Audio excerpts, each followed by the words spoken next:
Nossa Senhora aqui que nos fez ter mal e a tua presença. Porque nós gostamos de Senhor, nos dá sempre a tua graça e a tua misericórdia, a tua amparo. Eu sou o Senhor para todos nós. Obrigado por tudo que tu fez a salvação, que deste Jesus Cristo para nos salvar da tua felicidade. Por isso, nos louvamos. Dizemos, Pai, com tudo essas tuas sinceras sinceridades, que o teu Pai, o teu amor, esse sagrado amor, Agora, convido os irmãos a abrirem comigo o texto sagrado, Colossenses capítulo 3, de versículo 1 a 17. Colossenses capítulo 1, de versículo 17. 3, 1 a 17.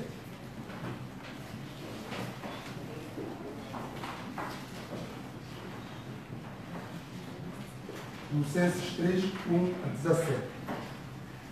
Diz assim a palavra de Deus. Portanto, se fostes ressuscitados juntamente com Cristo, buscai as coisas lá do alto, onde Cristo vive assentado à direita de Deus. Pensai nas coisas lá do alto, não nas que são aqui da terra, porque morestes e a vossa vida está oculta juntamente com Cristo em Deus. Quando Cristo, que é a nossa vida, se manifestar, então vós também sereis manifestados com Ele em glória. Fazei, pois, morrer a vossa natureza terrena, prostituição, impureza, paixão lasciva, desejo maligno e avareza, que é a idolatria. Por estas coisas é que vem a ira de Deus sobre os filhos da desobediência. Ora, nessas mesmas coisas andastes vós também, noutro tempo, quando viveis nelas. Agora, porém, despojai-vos igualmente de tudo isto: ira, indignação, maldade, maledicência, linguagem obscena do vosso falar. Não mintais uns aos outros, uma vez que vos despiste do velho homem com os seus feitos, e vos revestistes do novo homem, que se refaz para o pleno conhecimento, segundo a imagem daquele que o criou, no qual não pode haver grego, nem judeu circunciso, nem incircuncisão, bárbaro, cita, escravo, livre. Porém, Cristo é tudo em todos. Revesti-vos, pois, como eleitos de Deus, santos e amados, de ternos afetos, de misericórdia, de bondade, de humildade, de mansidão, de longanimidade. Suportai-vos uns aos outros, perdoando-vos mutuamente, caso alguém tenha motivo de queixa contra outrem. Assim como o Senhor vos perdoou, assim também perdoai vós. Acima de tudo isto, porém, esteja o amor, que é o vínculo da perfeição. Seja a paz de Cristo o arbítrio em vosso coração, a qual também fostes chamados em um só corpo, e sedes agradecidos. Habite ricamente em vós a palavra de Cristo. Instruí-vos e aconselhai-vos mutuamente em toda a sabedoria, louvando a Deus com salmos e hinos e cânticos espirituais com gratidão em vosso coração. E tudo o que fizerdes, seja em palavra, seja em ação, fazei-o em nome do Senhor Jesus, dando por ele graças a Deus. Pai.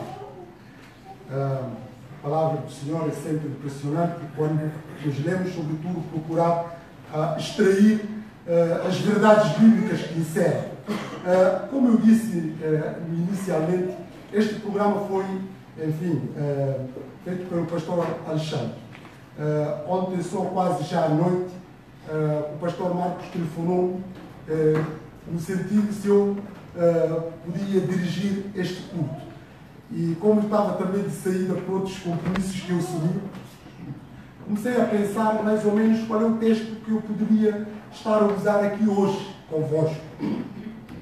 Mas o primeiro texto que me veio logo à mente foi este texto, este capítulo, curiosamente, capítulo 3, versículo 1 a 17, sem saber previamente o que era o texto que o pastor Alexandre ia pregar. Foi o texto que me veio à mente. Mas também havia um outro texto que me veio à mente, que é 2 Coríntios, capítulo 5, dos versículos 11 e seguinte. E depois houve um outro texto, que é Romanos, capítulo 12 e capítulo 13. 12, finais de 12 e capítulo 13. Pronto. Eu estava em dúvida em relação a esses três textos, qual é o texto que eu ia usar. E curiosamente eu não consegui, embora este texto foi o primeiro texto que me veio à mente. Até quando eu estava ainda a andar, quando eu estava no caminho de transporte, estava a ler esse texto. Mas por volta de madrugada, quase às 4 da manhã, eu entretanto fui ao meu e-mail, porque o pastor disse-me que ia me mandar o programa do culto para eu fazer ajustamento que achar pertinente. E quando eu abri o programa do culto, vi lá este texto. Eu disse, pronto, vai ser o texto que eu vou usar com os irmãos e pronto, não hesitei em preparar, depois dessa hora, esse texto aqui, porque eu estava nessa incerteza, não sabia ao certo que texto que eu ia usar. Tinha esses 3 textos, mas essa, pronto, como era que foi escolhida, e também para manter todo o registro do culto, porque este culto mantém-se esse registro, eu optei, enfim, por seguir este mesmo capítulo. É um capítulo, de facto, muito desafiante, na medida que remete-nos para aquilo que são considerações práticas da vida cristã. O apóstolo Paulo costuma fazer considerações teológicas, ou seja, faz uma doutrina do ensino daquilo que deve ser a orientação, os preceitos, os princípios, os valores que os crentes devem seguir, e, entretanto, depois leva isso de um plano mais prático, de um plano de vivência corrente do dia a dia. E este capítulo, se repararem, sobretudo este livro, no capítulo 1, ele fala da excelência de Cristo. Ele faz considerações ali teológicas, muito profundas, sobre aquilo que é a própria divindade do Senhor Jesus e o plano da salvação. Ou seja, são considerações que podem ultrapassar a nossa imaginação, a nossa forma de pensar, de conceber. Nós, por mais que tenhamos a revelação bíblica, nunca conseguimos extrair todo o sumo daquilo que é Deus, a sua grandeza e o plano da salvação. Até hoje nós não conseguimos saber porque é que nós somos salvos, porque é que uns não são salvos, etc, etc. São mistérios que nos ultrapassam.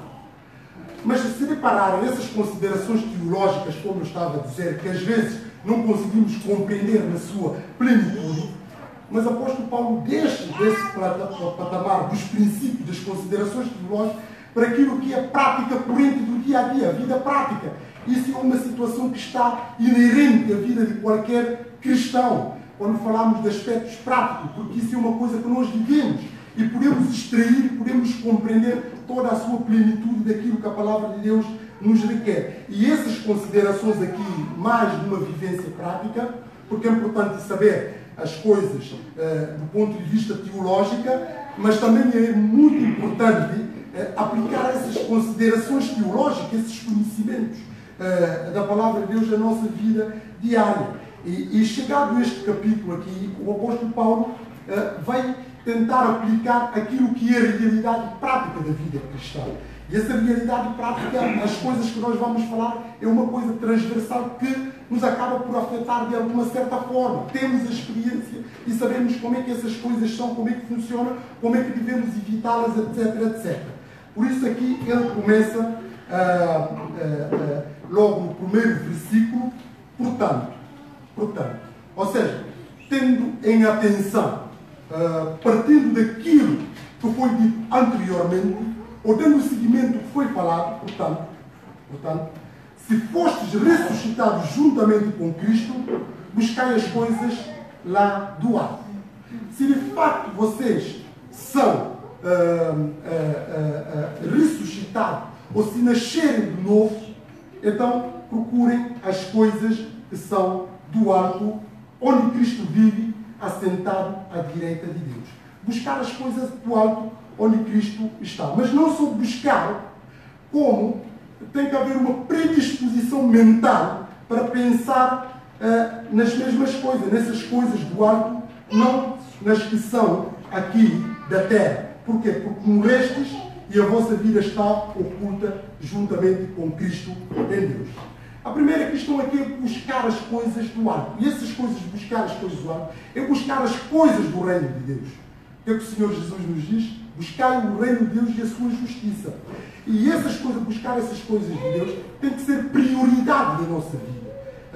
Contrariamente às coisas que estão aqui, que são aqui da terra. Das coisas que já não fazem sentido, daqueles que de facto morreram com Cristo. ou que morreram e ressuscitaram com Cristo. Essas coisas de terra já não fazem sentido. E essas coisas, buscar coisas do alto, poderão me perguntar como é que isso se busca, ou poderá parecer uma ideia abstrata, uma ideia, enfim, vaga, genérica, mas não é. Porque quando falo buscar as coisas do alto, está a falar de dar primazia às coisas do reino de Deus. E investir todas as nossas capacidades, os nossos talentos, os nossos dons ao serviço da causa do Evangelho. Quer dizer, a prioridade da nossa vida acaba por se esgotar nas coisas de Deus, na obra de Deus. Essa é a razão pela qual temos de estar sempre predispostos para servir. Quer dizer, servir a Deus. O que acontece, infelizmente, não é isso que nós assistimos. Porque as pessoas não servem, porquê? Porque têm outras prioridades do mundo, coisas da terra, quer seja familiar ou profissional, ou outras razões extras. Deixam de dedicar a sua vida, ou seja, servir com mais vigor e mais expressividade aquilo que são as coisas do reino de Deus. E essas coisas, buscar as coisas do alto, é estar ao serviço de Deus, é servir, é procurar viver uma vida santificada, é estar engajado na obra de Deus. E isso é para todos. Não quer dizer só aqueles que têm função de liderança, ou que são pastores, ou que são missionários. Todos os crentes são chamados a buscar em primeiro lugar o reino de Deus. E quando as coisas da terra estão a entrar em contradição com o reino de Deus, o reino de Deus tem que ter a primazia. Isto quer dizer no âmbito profissional, no âmbito familiar e no âmbito relacional e todas as esferas. As coisas de Deus devem ser a nossa prioridade máxima e última. Nada podemos abdicar em contraste com as coisas de Deus. Por isso o apóstolo Paulo fala isto, para nós procurarmos buscar. É claro que quando nós procuramos buscar as coisas do alto, ou vivemos das coisas do alto, consequentemente também as coisas, enfim, que são terrenas, que são efêmeras, Deus acaba também, por alguma certa forma, conferir-nos determinadas bênçãos que podemos considerar bênçãos que são passageiras. Algumas coisas, enfim, que poderão, eventualmente, ou queremos almejar, mas dando primazia às coisas de Deus, poderemos vir a ter essas coisas. Mas o foco principal é as coisas de Deus, que estão do alto. Porquê? Porque é lá que Cristo vive, assentado à direita de Deus. Cristo foi promovido à glória. Está na mão direita, à mão direita de Deus. Ou seja, Ele prepara-nos o lugar para nós podermos também vir a fazer parte deste mesmo lugar. Mas no versículo 2 pensai nas coisas lá do alto, não nas que são aqui da terra, porque morrestes e a vossa vida está oculta juntamente com Cristo em Deus. E quando Cristo, que é a nossa vida, se manifestar, então vós também sereis manifestados com Ele em glória. Ou seja, a nossa vida está oculta juntamente com Cristo nesse lugar de primazia que Cristo está assentado. E essa ideia da nossa vida está oculta em Cristo, está oculta em Deus, está a demonstrar que aqueles que são eleitos de Deus, aqueles que são filhos de Deus, aqueles que são destinados à salvação, quer dizer, eles estão seguros. Nada lhe pode obstruir ou pôr em causa este plano redentor de Deus para com eles. Está protegido, está escondido. É como quando uma pessoa tem um tesouro, algo de especial, não se coloca à vista de qualquer, porque corre o risco de perder aquela coisa preciosa. Ele esconde no lugar seguro para não ser, enfim, objeto de outras situações, até de perder essa coisa valiosa. E a nossa salvação é algo valioso, razão pela qual não poderia ficar connosco, está nas mãos do nosso Senhor Jesus Cristo, está escondida com o Senhor Jesus Cristo. Mas essa ideia de Cristo também que está escondida é a ideia de que nós, apesar de sermos salvos, nós não vemos Jesus Cristo de uma forma física ou visível. Nós interiorizamos Jesus Cristo através da sua palavra, através daquilo que Ele nos ensina, e temos consciência que um dia vamos poder ver. Não temos essa oportunidade de ver Jesus face a face. Há pessoas, enfim, que tiveram essa oportunidade de poder ver Jesus Cristo. Nós não tivemos esse privilégio, essa oportunidade. Mas mesmo assim nós temos a certeza que Jesus, que está neste momento escondido juntamente com Deus, ela há de manifestar, como diz a palavra no versículo 4. Quando Cristo, que é a nossa vida, repara, Cristo é a nossa vida, porque nós já morremos pelos rudimentos do mundo. A vida que agora vivemos em Cristo. Já não vivemos por nós mesmos, porque se nós vivemos por nós mesmos, íamos cair em muitas outras coisas que desagradam a Deus.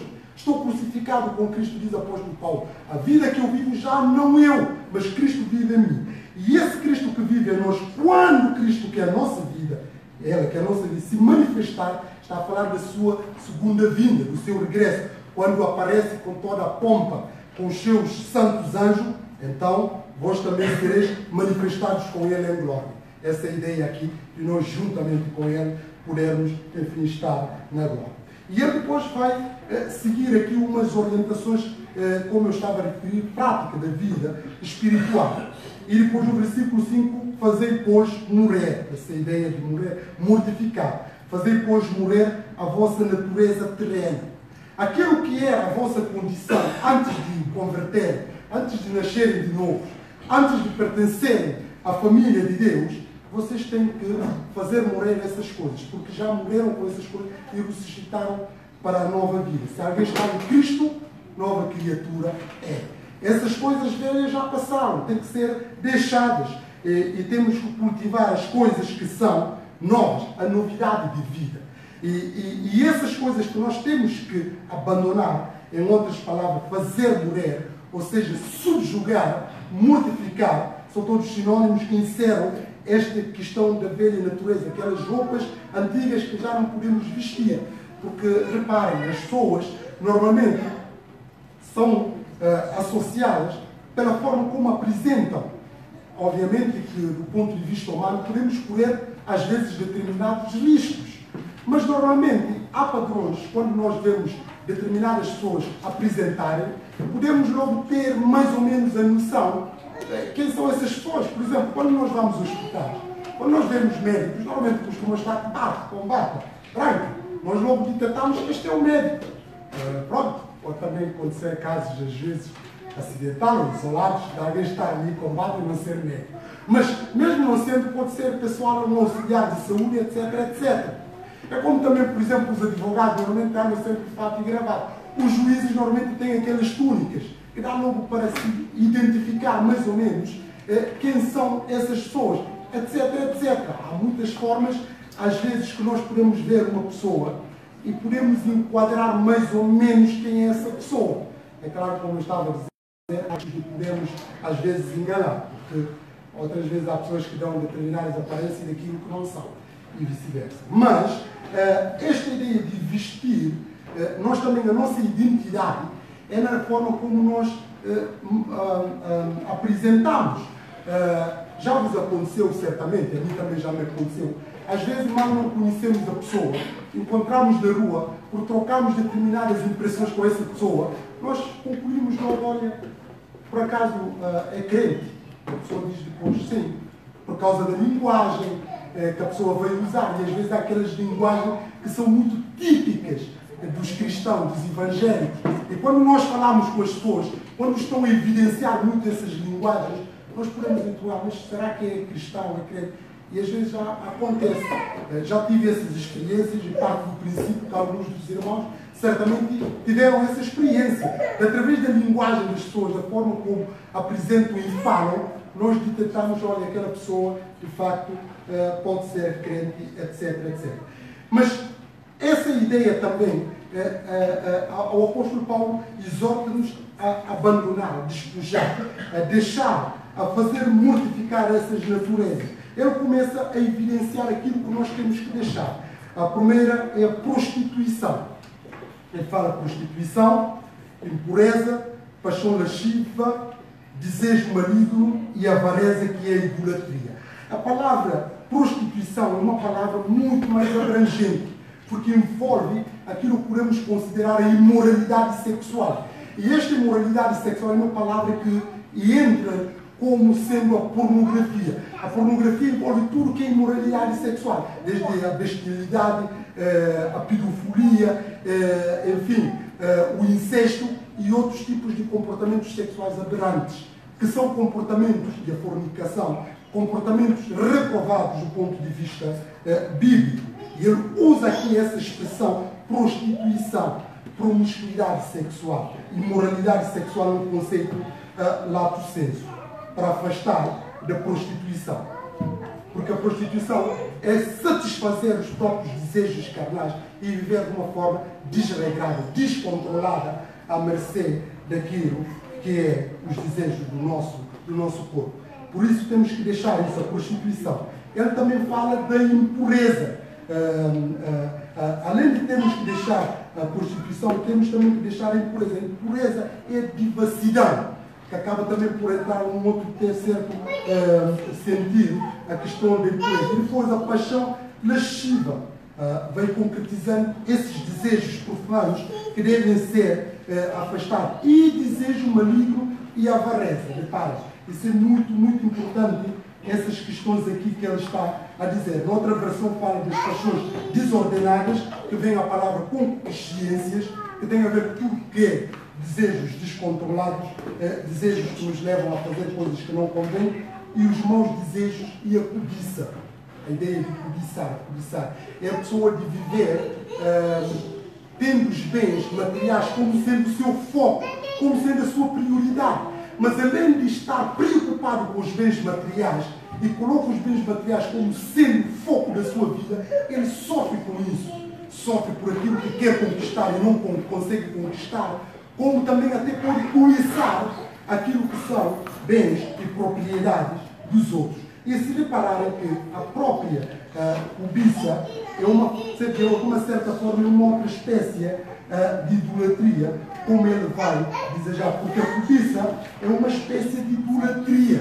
Quer dizer, é viver de acordo com as nossas inclinações carnais, é pôr as coisas acima de tudo, é procurar de forma descontrolada tentar acumular tudo que tem a ver com os bens materiais. O apóstolo Paulo, enfim, vai encorajar os irmãos a deixarem tudo isto, coisas que têm a ver com essas promiscuidades. Depois no versículo 6, por estas coisas é que vem a ira de Deus sobre os filhos da desobediência. Por essas coisas. Essas coisas atraem a ira de Deus. Essas coisas levam a Deus a assumir uma postura que podem penalizar-nos significativamente. Mas para aqueles que são filhos da desobediência, ou seja, aqueles que negligenciaram a graça redentora, a graça salvífica. E ele vai, enfim, continuar nesta senda de exortação. Nós, noutros contextos, andávamos também, como ele, enfim, diz no versículo 7. Ora, nessas mesmas coisas andastes vós também no outro tempo, quando viveste nelas. Quando nós éramos, enfim, descrentes, ímpios, essas coisas eram as nossas prioridades. Aliás, é muito fácil quando nós falamos com as pessoas descrentes, que são prioridades deles. Gabam-se de traírem, de terem muitos parceiros, ou, por exemplo, enfim, de fazer coisas que são coisas desonestas. Aliás, até ouvimos determinadas, às vezes, a máxima de que a corrupção compensa, o crime compensa, ou a mentira compensa, etc, etc. Vamos ouvindo esses ditos jocosos, etc, etc, para legitimar comportamentos que são contrários à palavra de Deus. Mas nós andávamos, quando não éramos crentes, nessas coisas. Mas agora, não. E no versículo 8 ele vai espelhar novamente essa exortação. Agora, porém, despojai-vos igualmente. Essa coisa de tirar, retirar, afastar, para não fazer mais parte do vosso cardápio de vida, da vossa postura, da forma de viver. Despojai-vos igualmente de tudo isto. Vai novamente especificar ira, indignação, maldade, maldicência, linguagem obscena do vosso falar. Coisas aqui que ele evidencia neste capítulo 8 que nós acabamos de ler. E nesta versão que é o português corrente diz, fala, agora deverão libertar-se. Despojar, libertar-se, fazer, enfim, escapar-se dessas coisas. Libertar-se de tudo isso, das atitudes da ira. Nós somos convocados a irar, mas não pecar. Embora isso é muito complicado, ou seja, a barreira entre a ira e não pecar é uma barreira muito pequena, mas nós somos chamados, enfim, a não pecar ou ter ira, que aquilo que dizem os teólogos, ira santa, de irar e não pecar. Mas se nós não conseguimos ter esta ira santa, porque há pessoas a ter que pôr em irar e não pecar, mas se nós não conseguimos, enfim, fazer chegar a este desígnio de irar e ter esta ira santa, então convém não entrarmos na fronteira de irar, porque depois caímos nas situações que ele depois vai invocar logo a seguir, porque a ira é indignação. E esta indignação, aqui a palavra tem uma conotação negativa, não propriamente positiva. E nesta versão fala de irritação. Porque essa atitude de ira depois leva a quê? A irritação. E há pessoas que se irritam facilmente. Muito facilmente se irritam. Às vezes por coisas insignificantes irritam. E quando uma pessoa fica irritada, descontrola-se. Descontrola-se. Pode usar determinadas palavras que são inapropriadas, usar no contexto. E pode, às vezes, assumir determinada postura que pode vir a arrepender depois. Mas isso porquê? Porque ficou irritado. Por isso não convém. Porque quando nos irritamos, descontrolamos. Perdemos o equilíbrio. E depois dizemos, olha, não devia ter feito aquilo. Mas aquilo é desencadeado por causa da irritação. Por isso é preciso um autocontrole para não cairmos nisso, nessa postura da irritação. E depois ele fala aqui da malícia. Malícia. E essa aqui, ele entra aqui já nos pecados da língua. Se ele, no primeiro patamar, ele falava das coisas materiais e daquilo que podemos considerar mais pecados inclinados para aspectos mentais e espirituais, aqui já ele vai evidenciar o pecado da língua. E o apóstolo Tiago, ele especifica isso muito bem na sua carta sobre os efeitos destruidores da língua. E começa desde logo da malícia. Quer dizer, é tipo da pessoa estar a falar sempre mal. Quer dizer, estar sistematicamente a dizer maldade. A pensar, a interiorizar e também a dizer. Mas isso vai muito mais além. Entra a questão também da blasfêmia. Blasfemar aquilo que é sagrado, pôr em causa essas coisas sagradas e enfim, construir todas as situações que, enfim, não coadunam com a realidade real. Malícia e blasfêmia. Mas a ideia aqui da malícia, quer dizer, é uma ideia que a pessoa põe, por causa da sua língua, põe a reputação dos outros em causa. Fala mal dos outros. E às vezes, por essa maldade, por propagandar, às vezes a pessoa fica mal porque está-se a expandir uma coisa que não corresponde à realidade. Prática. Essa ideia de falar sistematicamente mal dos outros. Pecado da língua, que às vezes muitos de nós incorremos neste pecado. De falar daquilo que não sabemos, que não compreendemos, só porque ouvimos uma versão e decidimos e tomamos, tiramos logo conclusões, fazemos um juízo precipitado e a consequência desse juízo precipitado vamos, enfim, dizer todos os outros tipos de maldicência, etc. Isto é muito grave. Quer dizer, nós, às vezes, a palavra de Deus chama-nos para nós julgarmos a nós mesmos. O que acontece, infelizmente, é que nós não julgamos a nós mesmos. Nós estamos sempre a julgar os outros. Mas até nem é mal fazermos julgamentos, porque isso faz parte. Mas quando nós estamos a fazer julgamento, tem que ser de acordo com aquilo que são as orientações da palavra de Deus. Mas, sobretudo, procurar ouvir duas partes. Aliás, isso é que nos ensinam em direito. O juiz tem que ouvir sempre as partes, antes de chegar à conclusão e emitir juízo. Mesmo já ouvindo duas partes, há um risco de nós, enfim, proferirmos sentenças erradas. Agora imagine quando nós ouvimos uma parte. O risco ainda é maior. Mas o desafio é nós procurarmos sempre ouvir as várias partes implicadas e, procurando, de acordo com a orientação da palavra, enfim, fazer um juízo sensato, um juízo mais correto, de acordo com a palavra de Deus.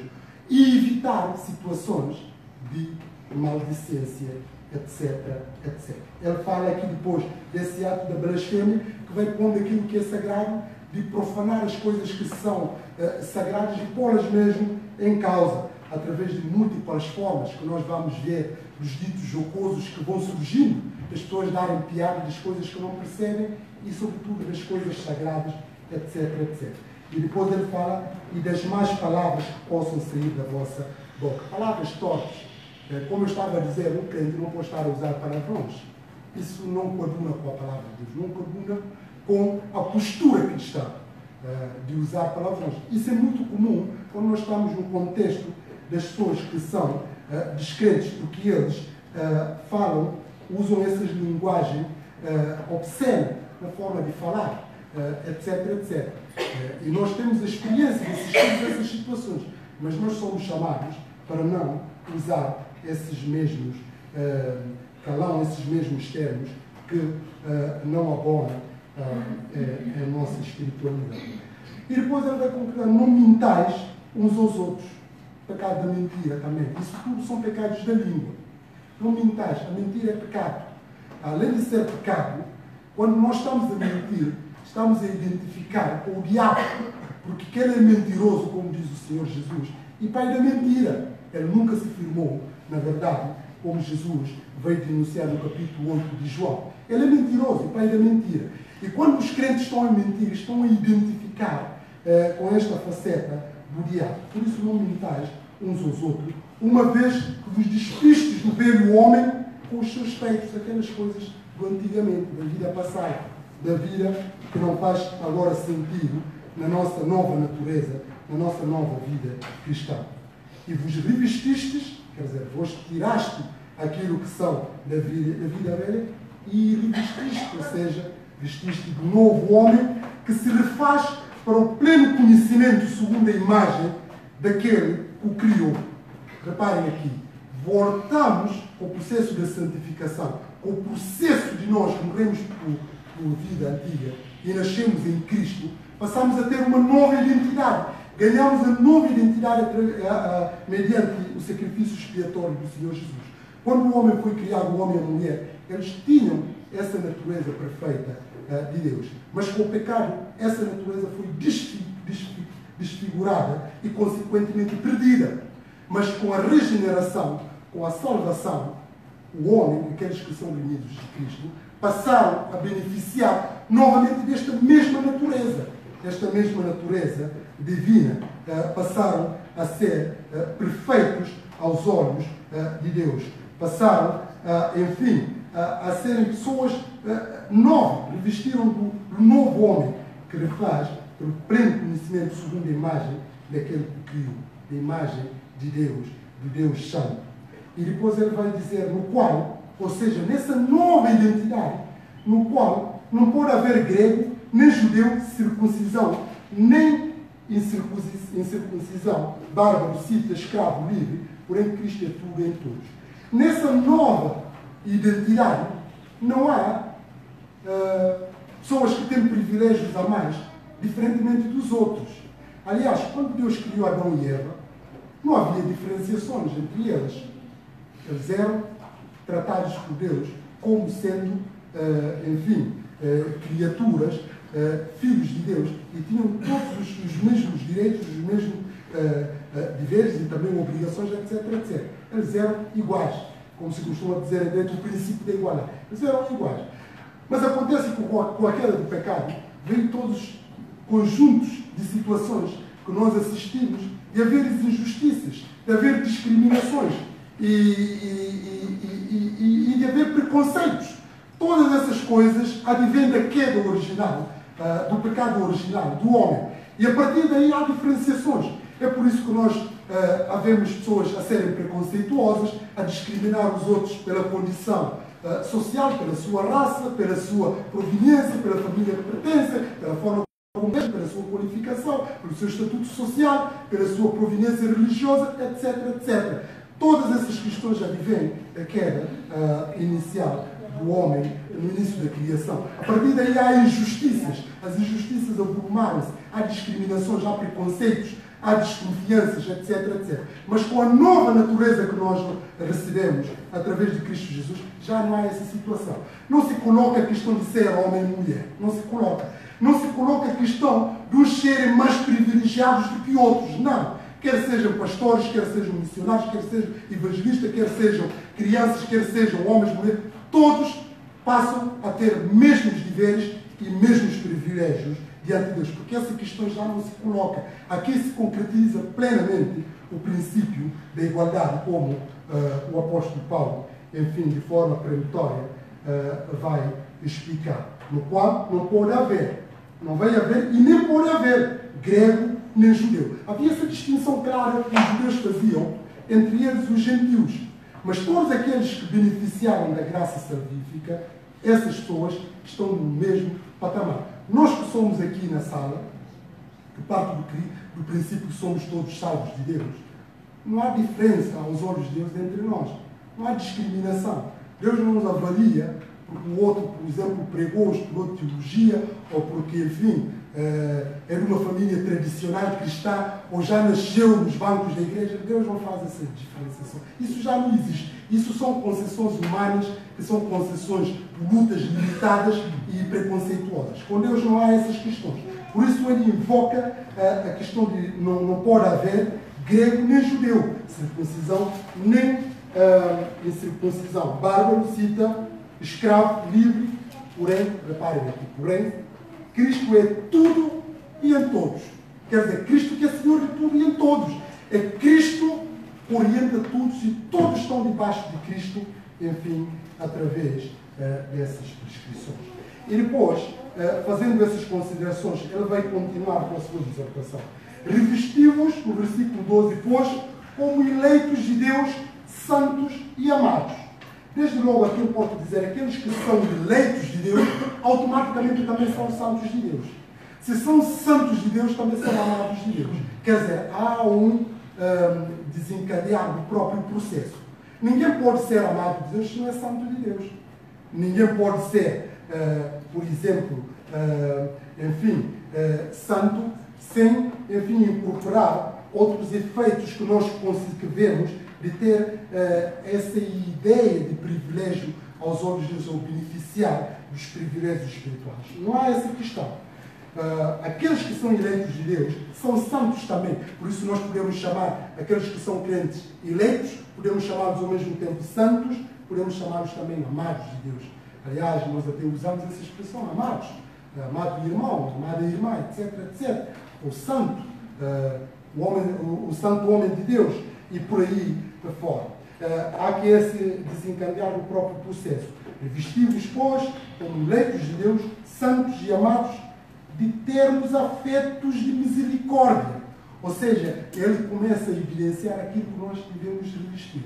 Se de um lado temos que despir, tirar, ao mesmo tempo também temos que vestir, temos que cobrir, temos que adornar a nossa vida com estas virtudes que ele, enfim, vai evidenciar. E uma das grandes virtudes que ele invoca aqui, neste versículo 12, é de termos afetos de misericórdia. De termos afetos de misericórdia. E nesta versão aqui, ele menciona a conduta deve ser pautada, deve ser marcada por compaixão. Essa ideia de misericórdia, sentir o outro, ou seja, nutrir uma predisposição mental de poder condoer com o outro quando ele está a sofrer. Da mesma forma, alegrar com o outro quando ele está alegre. Mas, sobretudo, poder estar predisposto a sentir por outro, a sentir dificuldades dos outros. Aliás, ele vai concretizar com mais expressividade essa situação logo à frente. Misericórdia. Por quê? Porque o nosso Pai é misericordioso. E no Sermão do Monte, Jesus disse que eles, os misericordiosos, Deus também vai usar misericórdia com eles. Ou seja, nós somos chamados a ter misericórdia dos outros, a sentir para os outros, quer sejam crentes, quer não sejam crentes.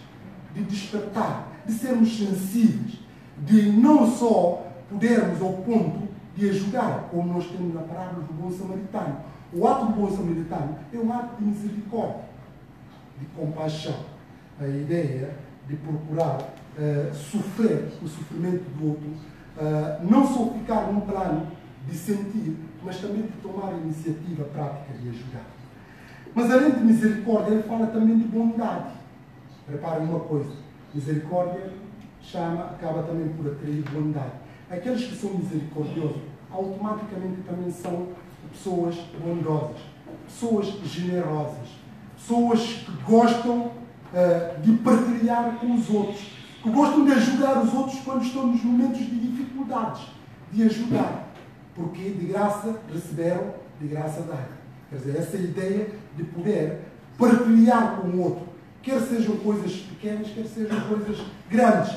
Às vezes nós corremos o risco, podemos só ser bons quando temos muita coisa. Não. Isso até é uma visão muito errada e Jesus fez questão de dissipar este comportamento. Porque quem não é fiel em pouco, não pode ser fiel em muito. Isto, as duas coisas estão interligadas. Mas essa ideia de bondade, além da ideia da bondade, a humildade. Reparem aqui nestas grandes virtudes que o apóstolo Paulo vai evidenciar. Fala primeiro da misericórdia, e fala da bondade, e depois da humildade.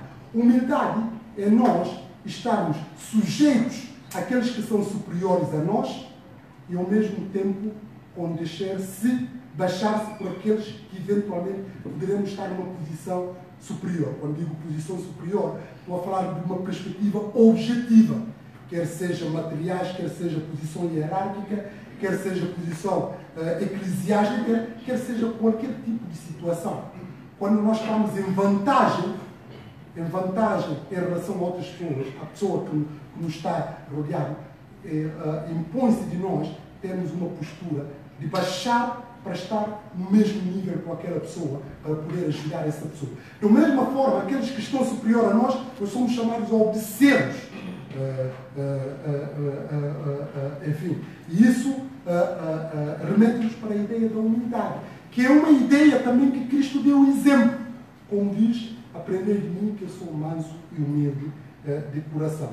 Ele que tinha a natureza divina, deixou essa natureza e identificou-se conosco. Repara, há esse impacto de poder identificar conosco. Mas mesmo ter Jesus Cristo a identificar conosco, ele viveu numa condição inferior aos homens. Viveu numa condição de escravo, como sendo escravo. E como, enfim, vai espelhar em Filipenses capítulo 2, versículo 5, o apóstolo Paulo depois termina isso com a doxologia que todos nós conhecemos.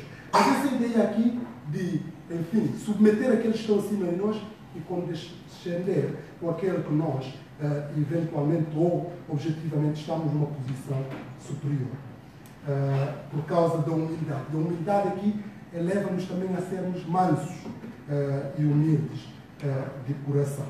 E ele, enfim, exorta irmãos a seguirem estas prescrições, essas orientações, como sendo vínculo da própria vida cristã.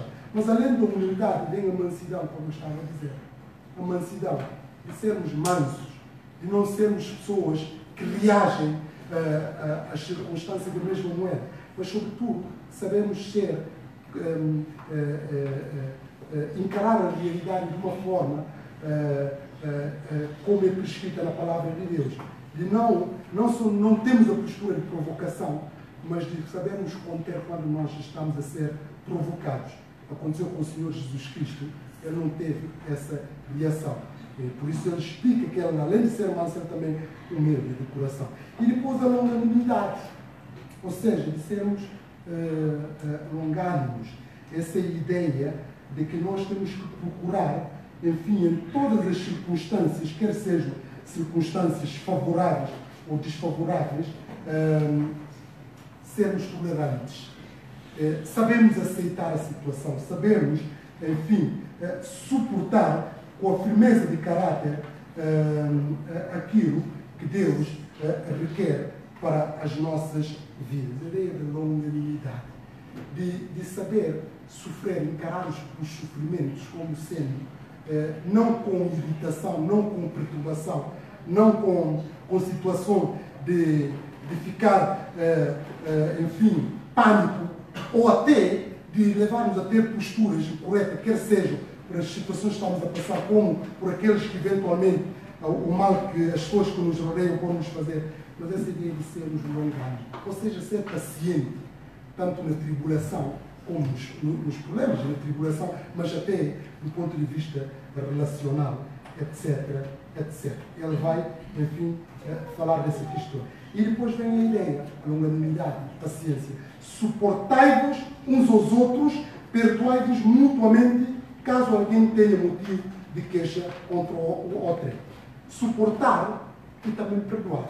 Nós só perdoamos se vamos suportar. Mas essa ideia de perdoar é uma ideia também que vem explanar nas Escrituras Sagradas que devem caracterizar os filhos de Deus. Porque nós somos objetos de perdão e temos que perdoar também aqueles que nos ofendem. Jesus explica isso muito bem na oração do Pai Nosso. Perdoa as nossas dívidas, assim como nós perdoamos a quem nos tem ofendido ou também nos deve. Essa ideia aqui de nós podemos sempre perdoar. E perdoar não tem limite. E temos sempre que perdoar. Infelizmente não é isso que nós vemos. Há pessoas que não conseguem perdoar. Aliás, não ouvimos sempre essa expressão, eu perdoo, mas não me esqueço. Isso é uma contradição. Quer dizer, quando a pessoa diz assim, eu perdoo, não me esqueço, é porque não ultrapassou ainda aquela situação. Isso mesmo com pessoas que são do mundo, como entre irmãos da igreja. Reparem uma coisa. O ideal é não haver problemas. O ideal é não haver problemas. Mas nós sabemos que, infelizmente, os problemas sempre vão surgir mesmo em relação aos crentes. Vão sempre surgir. Até o mal não é que, eventualmente, haver algum desentendimento.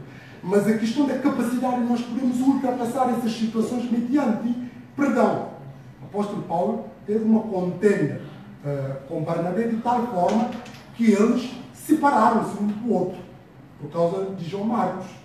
Mas nós vemos depois, posteriormente, que o apóstolo Paulo reconhece a importância de Marcos no seu ministério, o que nos dá a entender que o apóstolo Paulo reconsiderou e chegou à conclusão que, de facto, não estava mais certo naquela ocasião. E o próprio apóstolo Paulo também teve uma desavença com o apóstolo Pedro. Mas eles ultrapassaram isto. É normal, às vezes, haver desentendimento, quer seja no seio familiar, na igreja e no emprego, em qualquer circunstância, enfim. Mas a capacidade nós podemos dar a volta a essa situação de perdoar. Mas como eu estava a dizer, muitos irmãos não perdoam.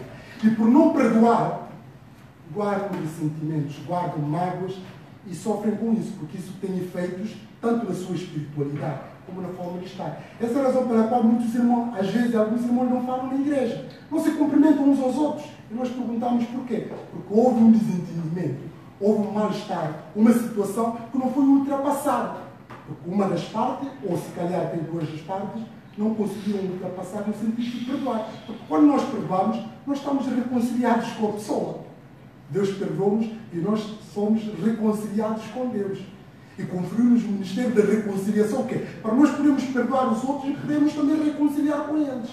Ora, se nós não estamos a fazer isso, há alguma falha aqui na nossa espiritualidade. Mas essa ideia de perdoar sempre, perdoar como nós também somos objeto de perdoar. Esta ideia também é de suportar, como ele diz, suportar uns aos outros, perdoar-nos mutuamente, caso alguém tenha motivo de queixa contra o outro. Assim como o Senhor nos perdoou, este é grande motivo para nós perdoarmos, assim também perdoai-vos. Acima de tudo isto, ele vai já, no caso, acima de tudo isto, porém, esteja o amor que é o vínculo da perfeição. Ou seja, o amor que deve cobrir tudo isto. Existem a fé, a esperança e o amor. Mas o mais importante é o amor. É o amor que deve ser, em última instância, que nos deve cobrir, o amor divino, que nos deve, enfim, cobrir e nos orientar, como diz, esteja o amor que é o vínculo da perfeição. Quer dizer, este amor que nos norteia a poder amar o próximo, a perdoar, por mais que podemos ter motivos para não perdoar, mas temos sempre que perdoar. A questão já aqui não é de razão, porque às vezes as pessoas não perdoam porque acham que têm razão. Mas aqui, o apóstolo Paulo não está a entrar em consideração quem tem razão e quem tem culpa. Não interessa, temos sempre que perdoar. Essa é aqui. Mas para isso, o amor deve fazer parte do cardápio da nossa escritura. E depois no versículo 15, sejam a paz de Cristo o hábito em vosso coração. A paz de Cristo. Que em última instância remete para o Espírito Santo, que nos orienta, Porque, nota só, o Espírito Santo nós estamos a regulá-los. Nós vivemos de acordo com a orientação do Espírito Santo. E a paz de Cristo é o árbitro em vosso coração, é Ele que nos vai ajudar. A qual também foste chamado em um só corpo e ser desagradecidos. Repare, um só corpo e ser desagradecido numa perspectiva também da irmandade. Habite ricamente em vós a palavra de Cristo. Instruí-vos e aconselhai-vos mutuamente em toda a sabedoria, louvando a Deus com salmos, hinos e cânticos espirituais. Repare, habite ricamente em vós a palavra de Cristo. De forma plena a palavra de Deus. Porque a palavra de Deus, quando habita em nós de forma plena e rica, é que nos vai ajudar a ultrapassar todas essas situações que eu mencionei. Se a palavra de Deus não nos enriquece a nossa vida no coração, nós não vamos conseguir dar volta a essa situação. Há pessoas que têm grandes conhecimentos teológicos, mas são num plano intelectual. A palavra não está no coração. Eles não têm palavra guardada no coração. E esta palavra, quando nós temos guardado no nosso coração, porque nós não pecamos contra Deus. E outras pessoas, além de não terem a palavra, também não deixam a palavra ter efeitos plenos na sua vida. A palavra tem uma expressão fraca. Essa é a razão pela qual estão numa liturgia espiritual. Não são pessoas predispostas para coisas espirituais, não se entregam à causa do Evangelho, não estão dispostos para servir, vêm à igreja e vão embora quando são chamados para determinada responsabilidade. Não querem. Quer dizer, aqui a palavra não tem aquela vivacidade de despertá-los para as coisas de Deus, de estarem consumidos pela coisa de Deus, para estar na casa de Deus, para servir a Deus, etc, etc. A palavra tem uma expressão fraca. E são mais ouvintes e ouvem a palavra e não procuram, enfim, adaptar a sua vida. Mas Ele aconselha-nos e encoraja-nos para a palavra habitar em nós de forma rica. E daí isso vai desencadear todas as vitalidades espirituais no nosso serviço a Deus, na obra de Deus, no nosso serviço ao próximo, na forma de encararmos a vida espiritual, as adversidades, as vitórias. Tudo isto nós regulamentamos com a paz de Cristo. E ela aqui ricamente em vós, a palavra de Cristo, instruí-vos, aconselhar-vos mutuamente em toda a sabedoria. É a palavra que nos dá a sabedoria, que nos habilita, como diz o apóstolo Paulo em 2 Timóteo capítulo 3, 16, para nós podermos praticar tudo o que é de bom. Porque Ele nos instrui e nos corrige e nos repreende, etc, etc. Mas esta sabedoria também leva-nos a louvar a Deus com salmos, hinos e cânticos espirituais, com gratidão em vosso coração. Ou seja, é a própria palavra de Deus que nos habilita a dar esses louvores. Em vez de estarmos a entoar músicas profanas, músicas do mundo, que às vezes beliscam com a palavra de Deus, mas nós somos encorajados aqui a usar a poesia cristã, que são os salmos. Aliás, Jesus nos momentos cruciais, além de momentos cruciais da própria sua vida, ele entoava esses salmos. E antes de enfrentar a cruz, ele teve, enfim, de cantar os salmos depois para enfrentar a cruz. Mas nós somos desafiados a entoar esses salmos espirituais em todos os contextos, com gratidão, repare, com gratidão em nosso coração. Em tudo dai graças, quer sejam momentos bons, quer sejam momentos maus. E depois ele acaba aqui com esta grande afirmação. E tudo o que fizeres, tudo que nós fizemos, o crente, tudo o que esteja a fazer, e vai especificar, seja em palavra, seja em ação, fazei-o em nome do Senhor Jesus.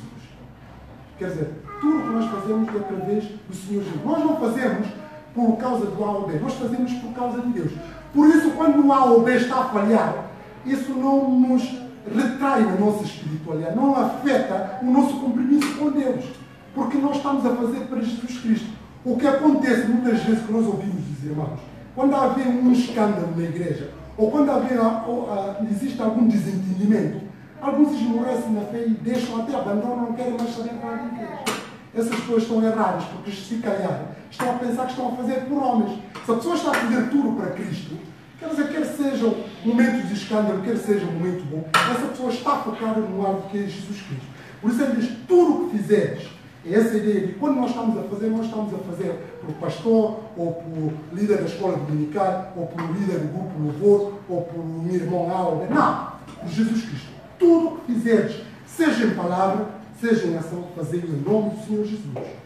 Dando por Ele graças a Deus Pai. Ou seja, a nossa vida tem que ser pautada, em última instância, louvor, permanente louvor e graças a Deus o Pai. Este é o desafio da palavra de Deus que tenho aqui para partilhar convosco, que nos remete por essas considerações práticas da vida cristã, que são os desafios que todos nós temos que procurar superar e pudermos, enfim, sermos achados dignos diante de Deus. E como diz o tema da mensagem, vivendo em união com Cristo. E só vivendo em união com Cristo que nós superamos estes desafios. Que Deus nos abençoe, que Deus nos ajude, que Deus nos habilite, que Deus cada vez mais nos conceda a sua graça para podermos ser crentes com testemunhos coerentes, com testemunho firme, com testemunho edificante para a glória e louvor de todo o poderoso Deus Pai. Que assim seja. E assim terminamos o nosso culto.